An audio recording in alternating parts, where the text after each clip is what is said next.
Okay, I'm going to throw this out there. We are going live tonight. If you, it's just me again. So if you guys want to comment, you certainly can. I will keep an eye on the screen, and I'll just kind of comment to you. I'm not going to actually be able to type everything. I got to actually have two computers running on. You can't see one of them right now, but it's just way more than I can handle at one time. So if you had a comment, just post it up there or question or anything like that, and I will respond there without having to type. So, okay, let's get this thing rolling here. Let me see.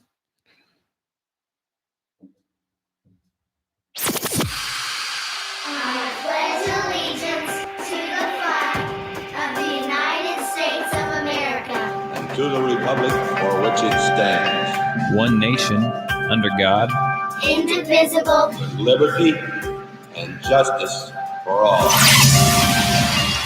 Guns, self-defense, conceal carry. This is the Patriot Defense Podcast. From the War Room in Idaho's high desert, here's your host, Todd Echols. And I am back. Once again, I am tucked away in the war room somewhere in the high desert of southern Idaho. And just like the high desert, we've actually been experiencing quite a bit of a drought this summer. And the last 2 days has been, I don't know, the last 2 days we've had thunderstorms every afternoon. I think we probably got almost 2 inches of rain in 2 days, which that's pretty good for us. It just an absolute downpour last night. So I was able to shut my sprinklers off. Hopefully my grass will turn green. Hopefully the rain will get the dust down in the range so I can go out there and actually pick up some of that brass. I'm sure it's probably destroyed every one of my targets. So yeah, no water, but my targets had lasted all summer. It was actually, this target backers had lasted all summer. Now I'm probably going to have to go out and replace them. So here we are. It is just me again this evening. Thank you for joining me. And I went ahead and fired up YouTube Live. Once again, I think I let everyone know this. I won't be able to type in responses to the questions since it is just me. So go ahead and type them in there, and I will respond verbally and without typing them in. So that'll be fantastic. I'll be honest, I was not going to go YouTube Live tonight. I was still going to do the podcast, but I said, what the heck? I didn't want to go. I didn't have my hat on, so I'm afraid the reflection of my bald head is not good for YouTube. I don't know, whatever. It is what it is. Yesterday I didn't do the podcast because I got tied up doing a bunch of other stuff. By the time I got home, I was kind of tired. But here we are now. I went out and did some running this morning. Kind of enjoyed that nice cool weather and the rain, and I'm like I said before, I am back. I am back with the podcast. I didn't want to leave you guys out. So a few interesting things have happened around here. I was kind of sitting back and I was thinking, it seems like every year I've got a class that seems to be really popular. This year, last year was just private classes in general. This year has been private classes, but last year was like private, like beginners type classes. This year I've had just a bunch of people getting a hold of me wanting to learn how to draw and shoot their firearms, which I think is absolutely fantastic. I love to teach that class. It's a nice switch, right? If you have a firearm and you are actually going to carry it for self-defense, that's one thing you need to know how to do, is you actually need to know how to draw that firearm. You need to know how to, access it safely. There's definitely a way to do that safely.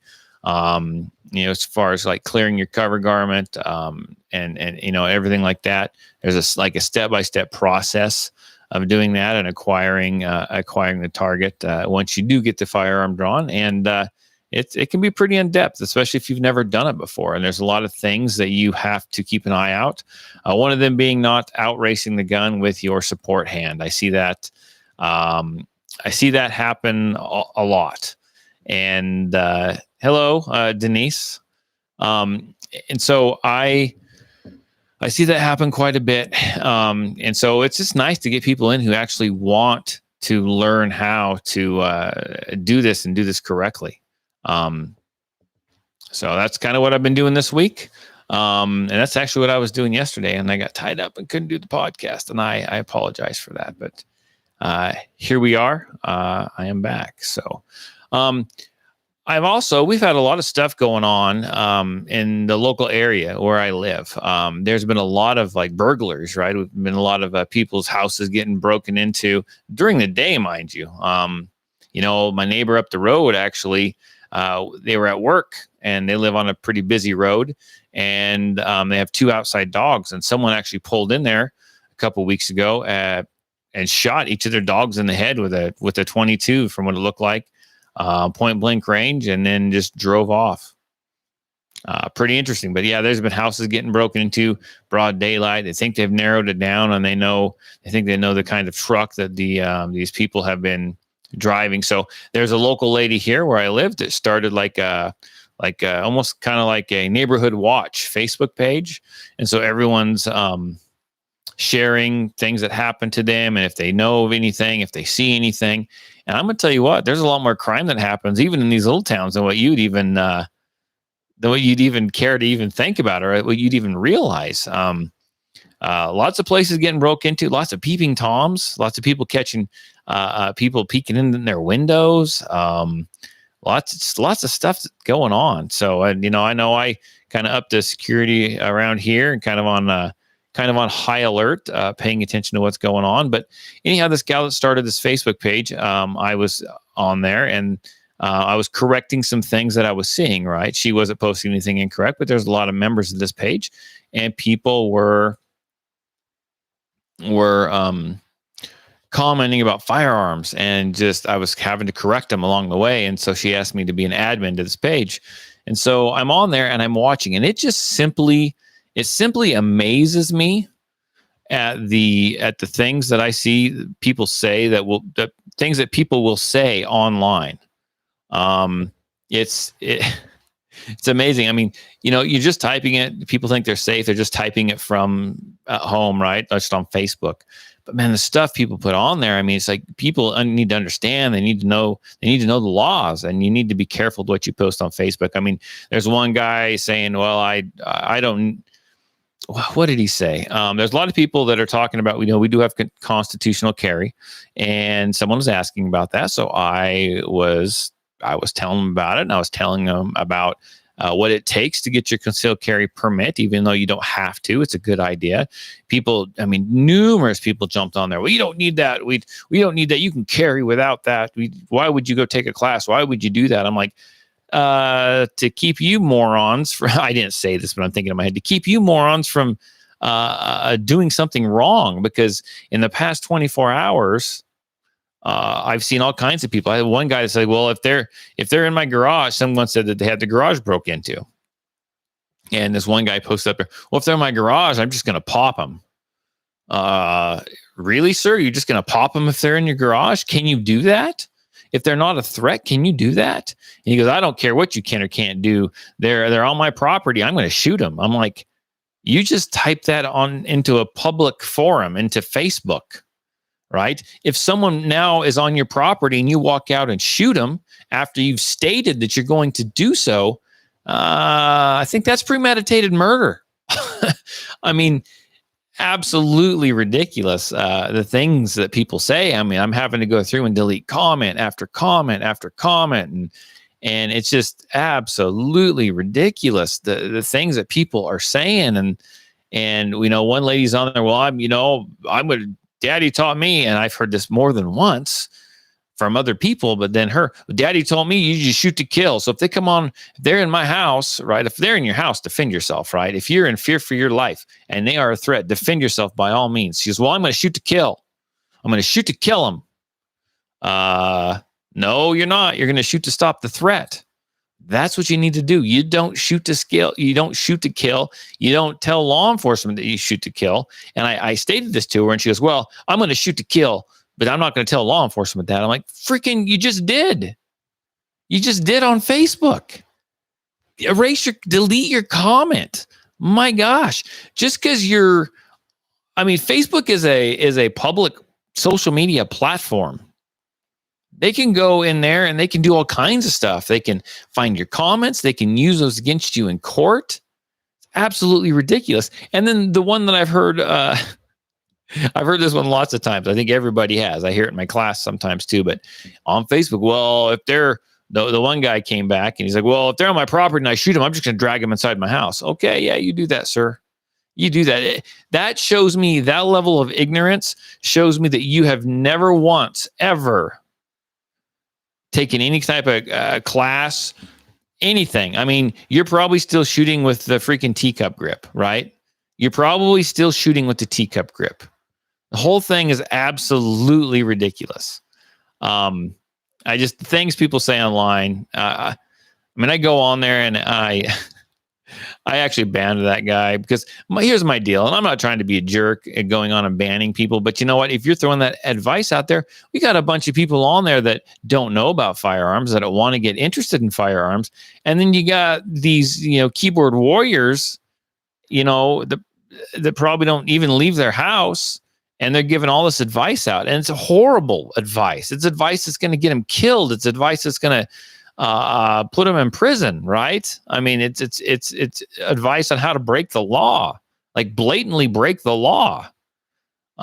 So anyhow, I just go through and ban those people, but the comments just, I don't know. It's great podcast content. It really, really, really is great podcast content. So, hey, Idaho Pete just joined us.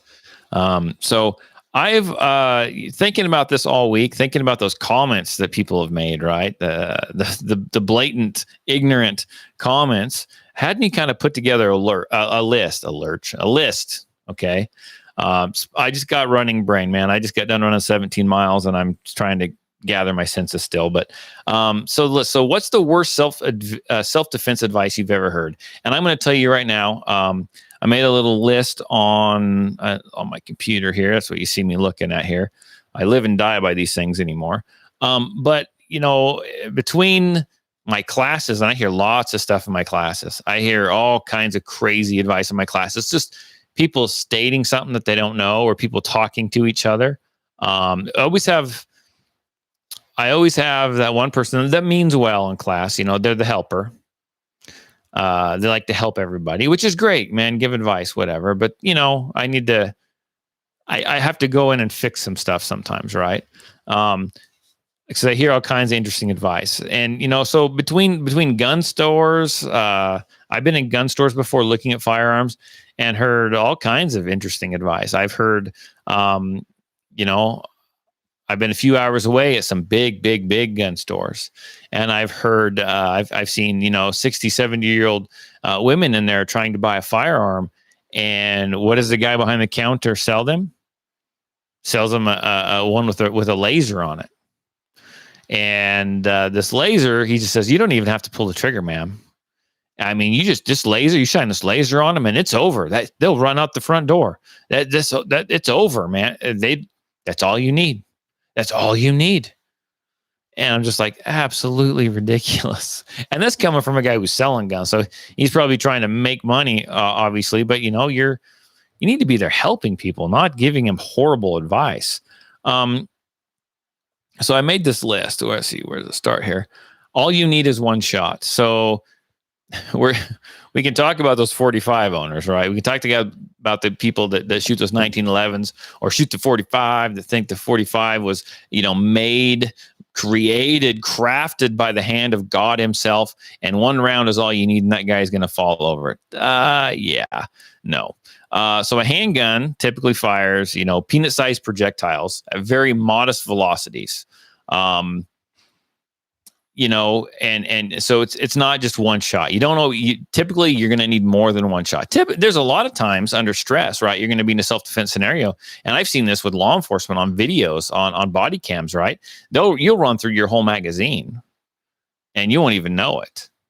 Bang, bang, bang, bang, bang. That's kind of why you need to know how to reload and do a proper reload. But a lot of times you're going to run through a magazine and you won't even realize that you maybe shot 7-8 times and you have no idea, right? And if they ask you, you might say, well, I shot 3 times. And then all of a sudden they look and you've shot 8 times. And all of a sudden your story doesn't match. And anyhow, that's where you need to maybe not talk to law enforcement when they show up and actually have an attorney on retainer or something, right? Okay, we won't go down that road. We can go. That's a whole nother podcast. But typically, what you need to do is you need to keep shooting until the threat to innocent life has ended. So you stop shooting once a threat has stopped, right? If that's one shot, great. If it's 4 shots, that's what it takes. If it's 7 shots, that's what it takes. And here's the thing: and after you shoot and you stop the threat, do you need to reholster right away? No. Keep the gun out. Keep it out. Keep it at ready, right? Have someone call law enforcement. You call law enforcement, but keep the gun out. Don't approach the bad guy or the threat that's laying on the ground, supposedly dead or bleeding out, right? I mean, you want to be safe. That guy could pop back up again. You shoot till you stop the threat. Keep the handgun out. Keep it at the ready because you may have to use it again. There's no additional paperwork for firing at least twice if you have to shoot. So there's no additional paperwork for firing more than once. Okay, so you do what you got to do. Okay, here's another one. Birdshot is all you need for home defense. So birdshot's really good at hunting birds. And, I personally don't want to get shot with birdshot. I really don't. Okay. If someone, I've seen pictures, right? I think we've all probably seen the pictures of the guy that was at a distance and he was shot by birdshot. And he's got the little speckles all over his front of him or the back of him. So those are probably hitting him in the skin, and they're probably embedding himself into the skin, right? There's a good chance they're probably not going in and causing too much damage. So if a guy is on drugs, if he's very determined, if he's just pumped up on adrenaline, he's probably just going to keep coming at you. And that's the way it's going to be. So at point blank range, birdshot works pretty good with devastating results, right? But who wants to wait till a bad guy or the threat gets that close to you, right? You want to, you want to keep them at a distance. You got to remember, so there's something called the Tueller drill or 21-foot rule, where a person can cover 21 feet in, I've seen it vary anywhere from 1.5 seconds to 1.8 seconds. So a bad guy can easily you can cover that distance, but a bad guy can cover that distance in just as quick, right? Most people can actually cover 6 feet faster than a person can react. So you want to maintain that reactionary gap. You don't want to let him get close to you. So if you go, well, I'm loaded up with birdshot on my shotgun, and for me to do damage, I got to let him get close to me. Then the shotgun and the birdshot is not a good choice for you, right? Load it up with some buckshot. Do something. Or just have your handgun, right? You don't have to swing it, even though it may be a defensive shotgun, you got your handgun right there. It's all self-defense is all about, keeping distance, creating distance, right? That's what you want to do. So another one, and I've heard this too, I think we've all probably heard this one. Hey, James, thanks for joining, is soil yourself to show that you are scared for your life. So, or to make yourself less attractive as a victim. I think a lot of times this has been offered up for women. If you're getting raped, go ahead and just let loose, man. Mess yourself, right? Soil yourself. Release your bowels, whatever, right? Don't do that. Get a firearm. This is funny because I want to say, I can't remember how long ago it was, but I remember in Illinois State Police, under Democrat Governor Pat Quinn, he recommended women gag themselves and vomit on their attacker. Does anyone remember that? That's bad advice. It's bad advice. If you can't protect yourself with a firearm, maybe you need to move it. Don't be puking on someone. Don't be crapping yourself, whatever. That's not a good, effective defense, right? If a bad guy wants to have his way with you, if he wants to steal from you, if he wants to beat you up, he's just going to keep going. He doesn't care at that point. So this is another one. And this is thanks to Hollywood, right? The sound of a shotgun racking is all you need to scare the bad guys away. Sure, I guess the sound of a pump action shotgun, racking the slide, people will say that's the universal sound of peace. Well, everyone knows what that is. Thanks to Hollywood, everyone knows. Even if they don't have a shotgun, they all know what that sound is. I'm not going to say it's going to work on everyone. It's not. I don't think you want to depend on that, right? Also, if it's like a tactical thing, right, and you're racking your shotgun, guess what you've just done? You've telegraphed your possession of a shotgun and maybe where you're located. So that's just something to think about. I think personally, it's better to retain the element of surprise than give it away by racking the shotgun. Okay, here we go. For safety, don't carry. We covered this. We covered this quite a bit in last week's show. But it says, for safety, don't carry a gun with a round in the chamber. Some people call this Israeli carry, where they don't carry with a round in the chamber, and then they rack the slide really quick. And there's plenty of videos out there showing people racking the slide quickly and getting it into the fight, right? So deadly force encounters usually happen very, very quickly. Even the best people at doing this, they need a minimum of 1.5 seconds to draw from concealment from a cold start, typically, right? You don't know when something bad's going to happen. You could have all the you could be paying attention. You could have the best situational awareness around, right? But you don't know when it's going to happen. It could happen, in a split second. Do you really want to take the time and add in another precious second that it might take to rack the slide? I mean, even an 80-year-old man, they've got this tested out, right? This is in books. Even an 80-year-old man with bad joints can cover 21 feet in 1.5 seconds. So if an 80-year-old man can cover that distance that fast, how long is it going to take a 17-year-old, bad guy or hoodlum when he's charging you with a knife, a club, or another weapon to cover that distance? It's going to be quick. It is going to be quick. So, learn how to carry with a round chamber. Get a proper holster. You want to be able to protect your family. You want to be able to maybe shield your wife, your child. Maybe you're carrying that baby carry. You do not have time to rack the slide. Carry properly. And what I mean by that is carry in a proper holster and carry in a proper holster that protects the trigger and carry with a round chamber. That's the way it's meant to be, right? Let's see here. My next one, and I've heard this. I've actually read this online on some online forums before. Says a 22 long rifle bullet will bounce around inside of a bad guy. Yeah, it says 22 long rifle round is a classic. It's outlawed by the Geneva Convention as too deadly, some have told me. Why? Because the 22 bounces around inside of a human body, skull, inflicting horrific damage. Yeah, no, I don't know. Here's what I tell when it comes to 22. I don't know anyone that wants to stand there and get shot with a 22. And, if you're 30 years old, if you're 20 years old, if you're 40 years old, chances are you can handle a bigger weapon than a 22. Okay. And I tell everyone that you need to carry the largest round. You need to carry the firearm of the largest round that you can shoot competently, that you can shoot efficiently, right? If that's a 45, great. If that's a 44 and you want to carry on a 44, you do you. If for some reason you have a handicap, you have strength issues, you're a little older, because that happens. I've seen them all come through my class, and that's a 22 long rifle. Great. You carry that and you get very effective with it, right? It's all about the shot that hits the target. It's all about shot placement.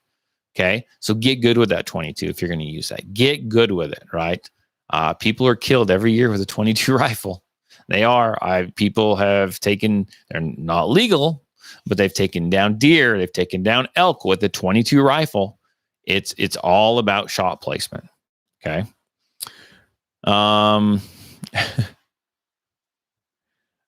Let's see. You don't even have to aim a shotgun. Okay. So that is true if you don't care what you hit, right? A shotgun blast, firing a shotgun at personal defense distances isn't nearly as big as what most people think it is. So I hear lots of people that say, I just give my wife that shotgun. She doesn't even have to aim. She just points it in the general direction. Okay. If you discharge any firearm, even a shotgun in self-defense, you stand liable for each and every one of those pellets that leaves that gun.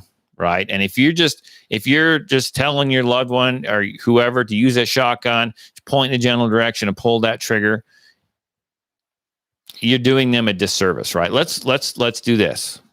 Let's obey the rules of safety, of gun safety. Okay. Let's know our target. Let's know what is beyond our target and what is before our target, and know that we are responsible for every round or every pellet or BB or buckshot or whatever it is that leaves your shotgun, that leaves your handgun, leaves your rifle. You are responsible for every one of those.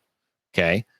Let's train. That's all about training. So what that is, if you want to defend yourself, get educated, learn how to do it, learn how to use a handgun, learn how to use a shotgun properly.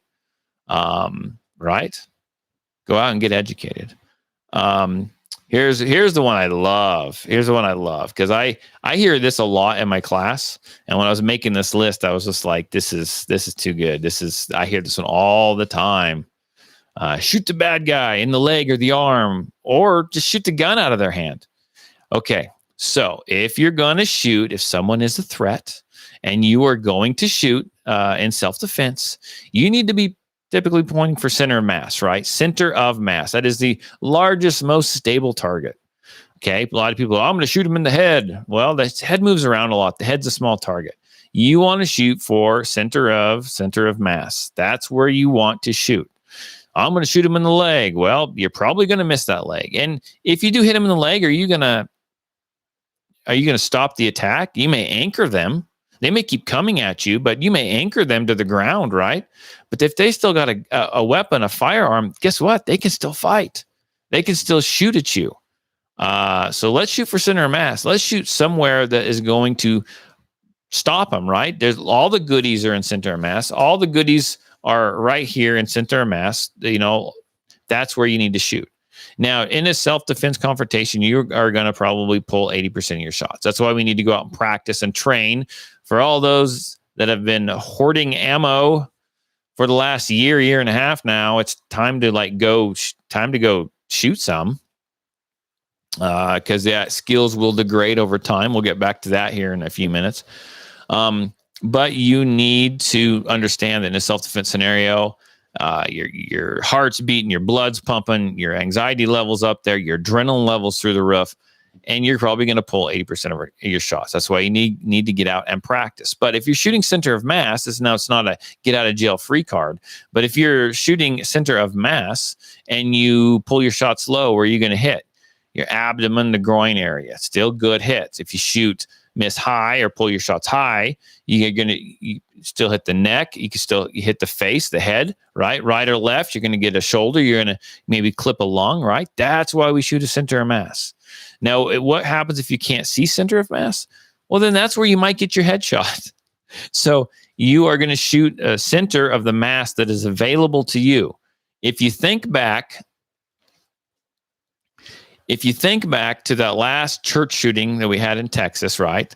That guy who took down the shooter shot the guy in the head. People gave him just a rash of crap for shooting this guy in the head. Well, the guy knew what he was doing. He was a pretty well-trained shooter. But when you talk to him, what came out was that was the only place he had to shoot. There was things and people in the way, and all he could take was that headshot. So he chose the center of mass that was provided for him, and that's what happened. Not to mention, and James bring this up, he says shooting the guy in the leg, okay, shatter the femur, they bleed to death. But if they live, you're gonna have a suit, right? You're gonna have a civil suit, and you're gonna lose. And even if you shoot someone in the leg or the arm or whatever, and you go to court, right? That attorney is going to very possibly come out and say, "Well, why'd you shoot him in the leg?" Well, I didn't want to kill him.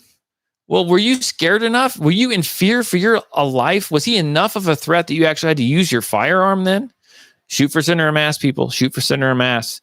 And if you do not want to take someone's life, if you can't live with yourself for taking someone's life, and so you won't shoot center of mass, guess what? Leave your gun at home. In fact, sell your guns. You probably shouldn't have a gun. And you know what? That's okay. I'm not judging you. Sometimes that's the way it is, right? I've got relatives And I've asked this relative before because she's an older and she's very against firearms and she's very against the scary semi-automatic handguns. And I've talked to her before, right? And I've asked her. I said, "What would you?" What would you do? What would you do? She lives alone. She's single, older. She's probably in her 70s. And I asked her, I said, "What would you do if you had a gun sitting on your nightstand and you had a phone sitting on your other nightstand and you woke up and there was somebody in your house or somebody standing in your doorway and you had an opportunity to use that firearm to save your life? What would you do? Grab the gun or the phone?" And she told me she'd grab the phone. And you know what? I'm not going to argue with her on that. That's her choice. I have a feeling that she would, I don't know this, but I have a feeling that she would choose differently if it actually happened. Okay, but I can't tell her that because she's going to tell me. She actually has woke up with somebody standing in her doorway staring at her before. She didn't have a firearm. She yelled, they yelled, and they ran out of the house. And I think in her mind, that's the way that it's going to go down, right? She doesn't like those scary guns, right? Very liberal, very, artsy-fartsy type person, which is fine. I guess you do you. If that's the way you do it, and that's you don't like guns, that's fine. But she's never fought against me having a gun or anything like that, and so we're pretty civil to each other. But I do know there's people out there that don't like firearms, and I don't think they could use them if they absolutely had to. They should probably go out and try them sometime. But okay, let me see. And we talked about this one before. This is the one I hear on the internet all the time. I hear this everywhere. Class, internet. I just heard this week on my little community neighborhood watch page, and I banned a guy for giving. He actually tried to give this advice to all the women. So, and he was serious because I called him out on it, and he fought me on it. So I banned him. He got the ban hammer. If the bad guy falls outside the door or window, drag them back inside. So that's not good advice. That's bad advice. Don't do that. Okay. You just have to be able to explain. Obviously, if they fall out the window, outside, if they fall outside the door, depending on who's in the house, right? You can't just shoot through the door necessarily.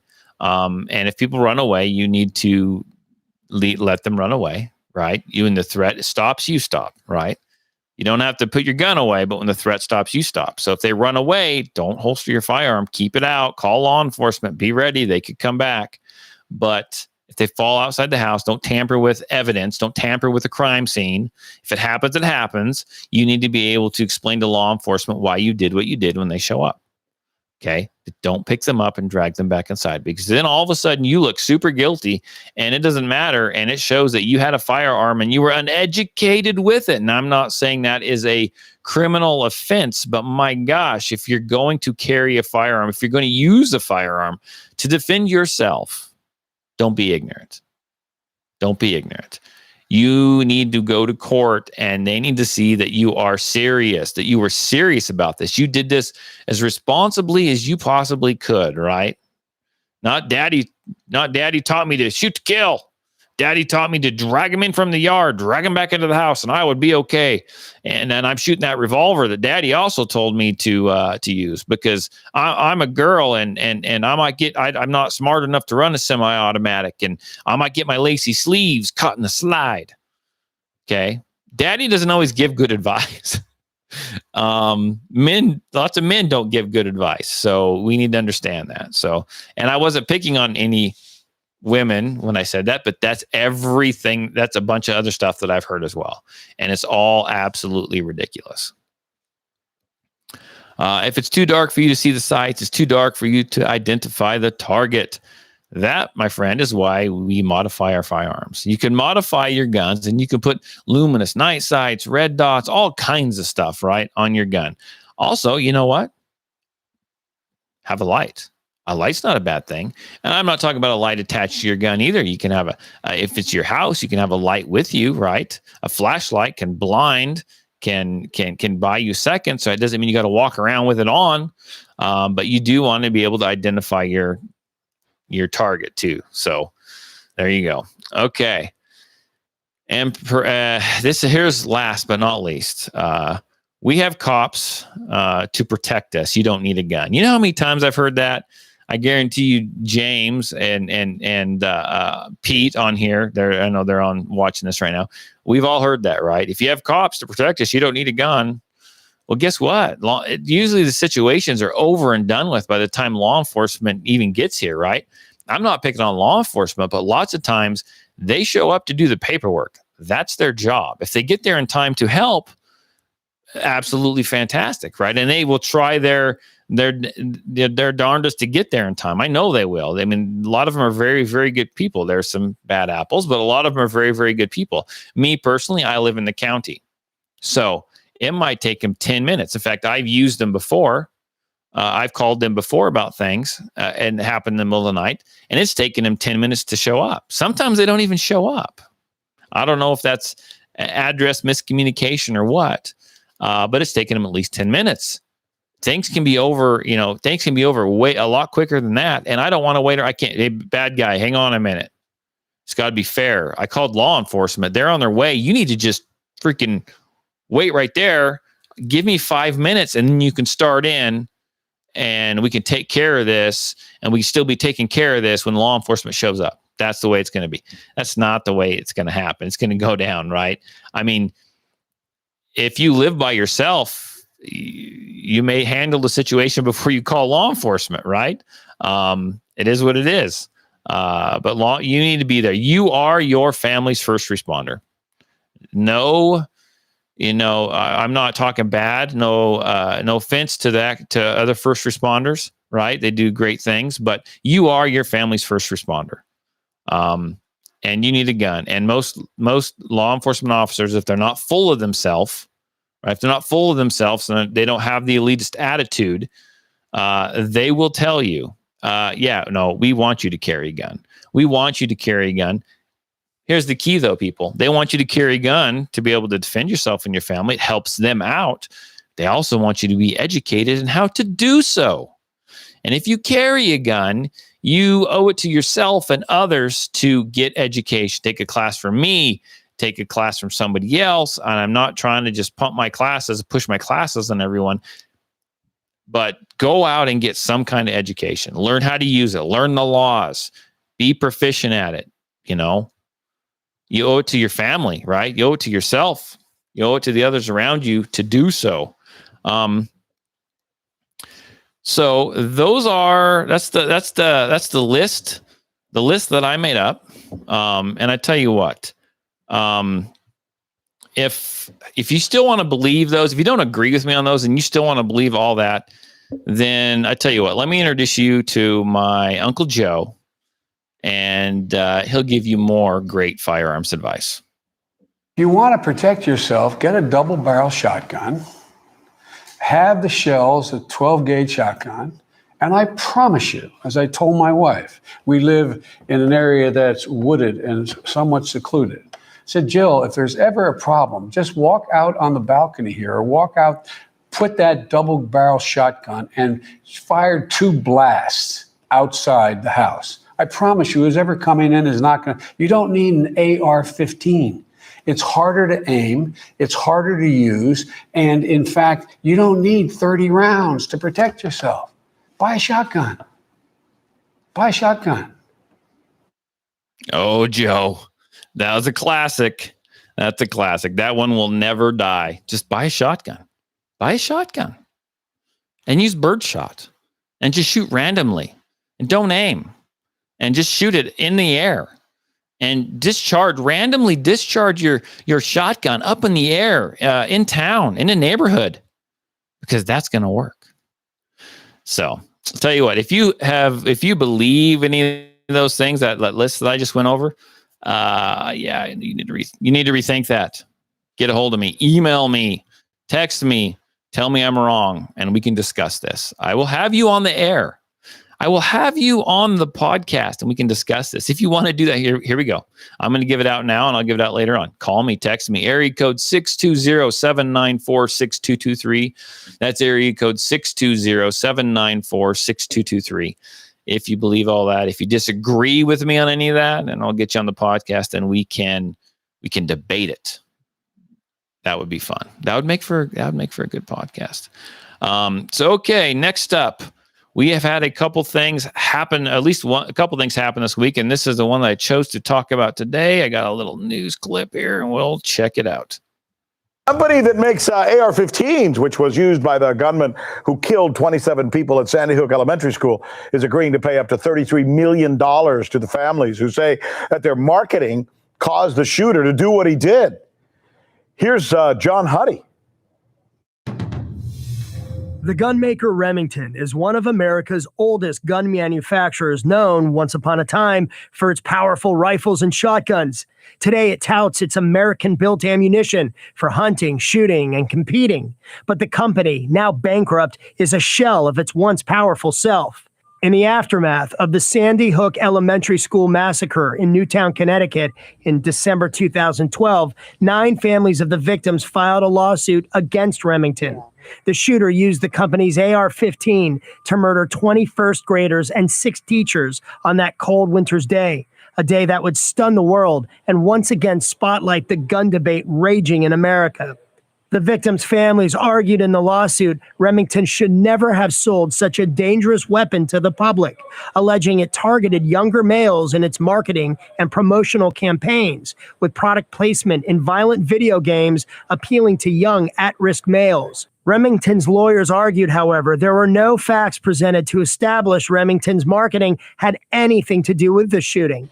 Now, lawyers representing the company have offered nearly $3.7 million apiece, or a total of $33 million, to those 9 families to settle the lawsuit against Remington. Back in February, the family's lawyers said in court the wrongful death settlements could total $225 million. So the offer is certainly much less than the families were ultimately looking for. Remington, based in North Carolina, was founded in 1816. The company filed for bankruptcy the second time in 2 years last year.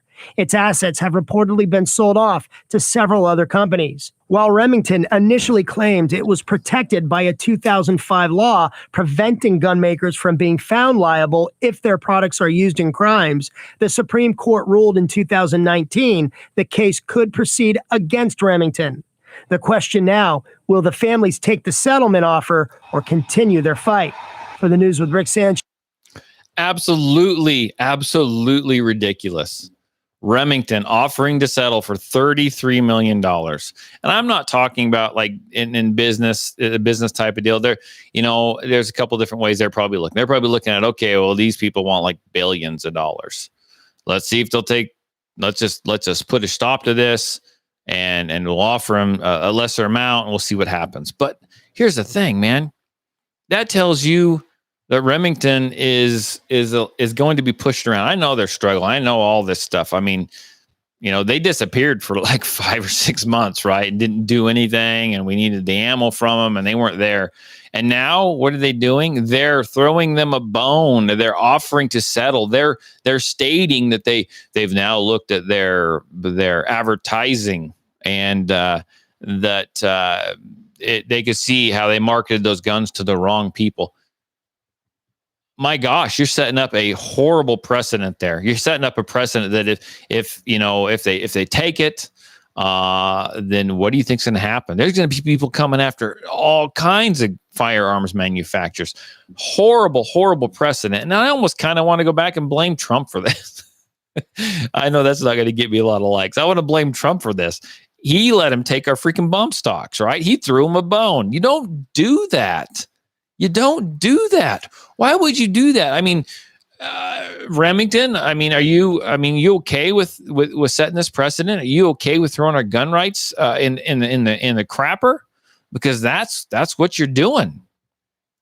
Do you understand the shockwave that this is going to send through the community and how you're going to open up other manufacturers? Are they going to go after gun manufacturers now?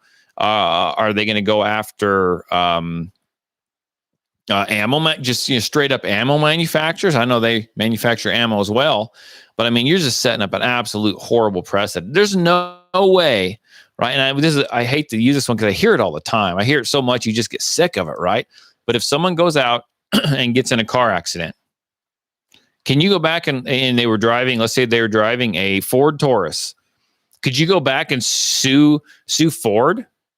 No, you couldn't. Why? Because it doesn't make any sense.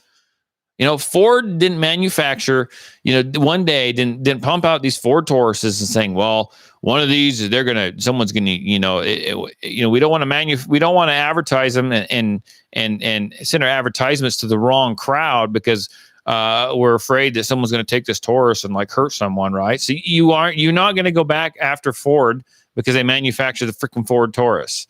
You shouldn't. I mean, there's a person driving the car, right? Maybe they fell asleep. Maybe they were intoxicated. Maybe they were inattentive. That's what causes the accident, not the car. It's the driver. It's the same way when it comes to a firearm. It's the person handling that firearm. A person can go out and just steal a car, right? A person can go out and steal a firearm. I mean, there's plenty of people playing Grand Theft Auto. I mean, I've never personally, honestly, I'm not a video game guy. I've never played it. There's plenty of people playing Grand Theft Auto that get behind the wheel of a car in that video game and mow people down, right? You play Forza, you can probably mow people down. I mean, it is what it is. I've never played Forza, by the way. I'll just throw that out there. Maybe I'm wrong. Whatever. The Grand Theft Auto, that actually worked though, I think. But you're not going to say, well, you saw this car in a video game and it shouldn't have been in there, and then you went and stole a car and did the thing in real life. They're going to blame the person who was driving the car, just like they should be blaming the person who had the firearm. I mean, firearms are regulated like crazy anyway, right? They're regulated who can buy them, who can do this, who can do that. So I don't know. Remington, don't do it, Remington. Well, I guess they've already done it. We'll see if they actually take it. Remington, you made pretty awful handguns anyway. I never have liked them. And you know what? I just don't know that I'll even need I don't want to call for a ban. I hate calling for bans. I mean, you do what you want to do, but I don't want to give them my money. If they're gonna do this, I don't want to give them my money. I don't want to help them out. I don't know. It's just absolutely ridiculous. Okay, let's do this. Let's talk about this. Let's talk about something else that I've been throwing this out there a little bit. And it's been working some different stuff that I have learned that it's actually been helping quite a bit of people. So let's talk about the grip. I know last week we talked about, I want to try picking out little things to talk about when it comes to shooting, right? Last week we talked about carrying with a loaded chamber. This week, what I want to talk about a little bit is your grip. So I see a lot of people, and it's new people to firearms, people that don't know, right? They when they grip the firearm, you can fix their grip. You can have both hands in the right spot, but they still have this loose grip. So here's the thing: if I'm going to try to explain this on the audio portion of the podcast, and go to the YouTube live video, and you can kind of see me. I'll show you, but a little teaser. There's some videos coming. And I'll tell you how you can watch those. Everything's in process right now. It is happening. There are some videos coming. Like I said, I'm just trying to get a stockpile of them, and then I'll tell you where you can go to watch those. But if you're right-handed and you're going to grip the gun with your right hand, you got your support hand, and you're going to stack your thumbs. I don't even have the first time I don't actually have a training gun in this room. But you are going to stack your hands. You're going to stack your thumbs.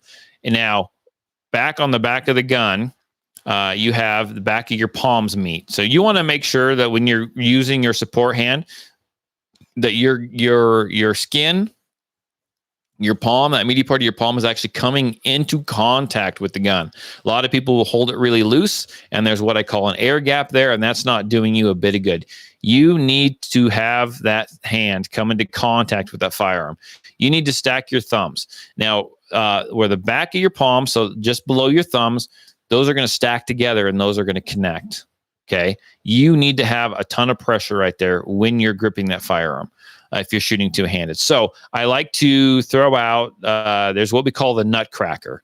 So you have the Nutcracker and it's shaped like this, and you crack the nut just like that, right? Where it's hinged, That is the strongest part of the Nutcracker tool, right? I remember, I haven't seen a Nutcracker in a long time, but my grandparents always had a bowl of walnuts and stuff out for like Christmas time, right? And they had Nutcracker sitting there. So Nutcracker is the strongest point where it hinges. Well, that's where your hands are going to hinge. And when you grip that gun and you drive it out, you need to create tons of pressure and really squeeze that grip together right there where the thumbs meet. You want to grip it together. You want to create friction. When you're firing a gun, friction is your friend. Hence, the reason they sell all kinds of grip tape, rubber grips, all that stuff. Why they stipple guns the way they do, right? Friction is your friend. You want to drive those hands together. And as you push it out, you create the Nutcracker effect. And it gets tighter and tighter and tighter. That's how you want to shoot that gun. You'll be able to control that firearm much better. It will not leap out of your hand, right? I've seen it leaping out of people's hands lately. Just, I don't know why it seems like when one thing happens, I get like a whole slew of them. Everyone comes in, they have the same problem. We'll fix that. And then the next group of people that comes in, they'll all have a different problem, but it's all the same. I don't know why that works, but focus on your grip. It's all about friction. You want a good, solid grip on that hand. When you fire the gun, if you're right-handed, it should not jump out of your left hand. That left hand's not up there just to look pretty, okay? It has a job. It needs to be doing something. It needs to be helping create that friction. And I know that was probably really rough way to explain it. I'm used to explaining it with a handgun in my hand, and this is an audio version of it. But once again, I got some videos coming. I'm trying to get a whole backlog stockpile of them. And then I will tell everyone where they can get those videos. And I do want to say that I asked out for advice. I called out for advice. And you guys did not disappoint. And I really appreciate that. I had a lot of people reach out to me via email. I had a lot of people reach out to me via text message, Facebook, you name it.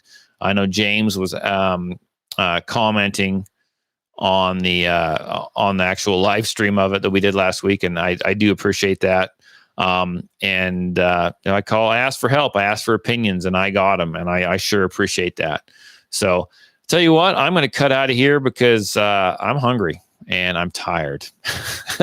Not that you guys care, but I am done with this podcast for today. I did enjoy it. I always enjoy doing the podcast.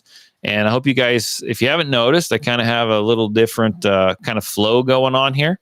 And so I hope you guys like it. I'd like to continue with that. Now every now and then when I can get the guys together to do another podcast, we might just have a kind of a free-for-all where it's very unorganized. Well, I'm not saying that tonight wasn't unorganized, but it'll be even more unorganized and random. And I think that'll happen. It's just really hard to get everyone together during the summer when everyone's busy.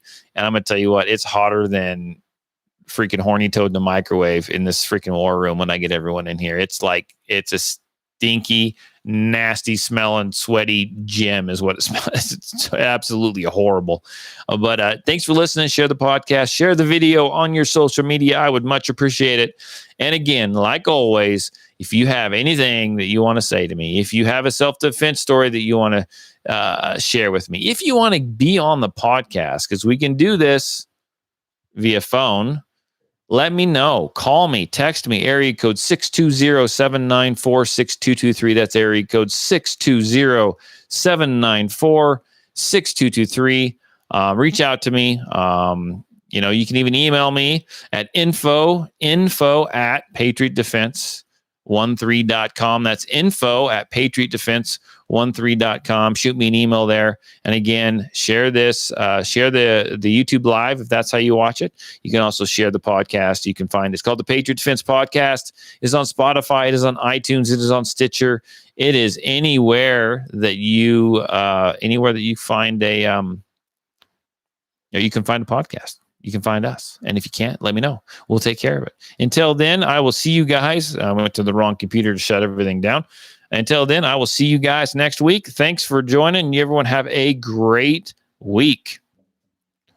Okay, everyone watching Facebook Live. Thanks for joining. Facebook Live? Dang it. It's not even Facebook. I can't do videos on Facebook. They banned me. Thanks for watching on YouTube Live. I don't even have Facebook pulled up. I don't know. Thanks for joining me on YouTube Live. If you guys want to keep commenting, hey, Jason, I see you. Sorry you got in on the tail end of it, but you can go back and you can watch it. Maybe you can listen to the podcast as well. Whatever you want. If you want to throw up comments, I do kind of monitor the comments as I go for probably the next week. Right at the very end. I normally do this, Jason. I normally do this on Saturdays at 5, but I got tied up yesterday. So I like to say Saturdays at 5 or Saturdays at 6. God, I don't even know. Saturdays at 6. But I don't know. Sometimes it's Sunday at random times. So anyhow, I tell you what, Jason, if you want to, if you haven't already, subscribed to the Facebook or the YouTube page, and if you go to the notifications buttons, got it. Go to the notification buttons and it'll ding and let you know when I'm on here. So I appreciate that. Everyone have a great evening. Thanks for joining in. Bye.